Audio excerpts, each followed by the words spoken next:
বেনামাজি যারা নামাজ পড়ে না ওই কোনো মানুষে না, পরে কোনো কেউ গণা তো ধরে না, কোরআনের দৃষ্টিতে ওই কোনো মানুষ না।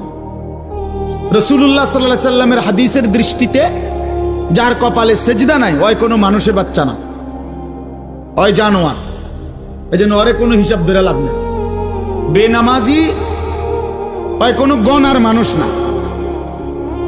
এই জন্য কোরআন শরীফে আছে, আল্লাহ বলছে ফজরের নামাজে আমার ফেরেশতা এবং আমার ইমানদার বান্দাদের সমাবেশ হয়।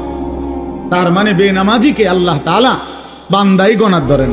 ধুর তুই পাগল, ফালতু কোথাকার বেটা, তুই 800 ভাত খাইতি ভাত খাবে না, 800 দুনিয়ায় ঘুম যাইতি যা ঘুম যা বেটা নাফরমান, 800 পেশাব পায়খানা ধরলে পেশাব পায়খানা করবি, খাইবি ঘুমাইবি, যৌন চাহিদা পূরণ করবা, খালাস, এরই নাম জিন্দিগি। এই তো জানোয়ারের জিন্দিগি। এক জানোয়ারও গরু ছাগল কুকুর বিড়ালও খায় ঘুমায় পেশাব পায়খানা করে যৌন চাহিদা পূরণ করে। এই জন্য গরু ছাগল কুকুর বিড়ালেরও বাচ্চা কাচ্চা হয়, হয় না?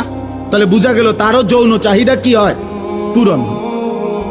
তাহলে এই জন্য নামাজবিহীন জিন্দিগি মানুষের জিন্দিগি না, বেনামাজি মানুষ না। বেনামাজি চতুষ্পদ জন্তু, শুধু এ দুইটা ঠ্যাং কম, এতটুকুই তফাৎ।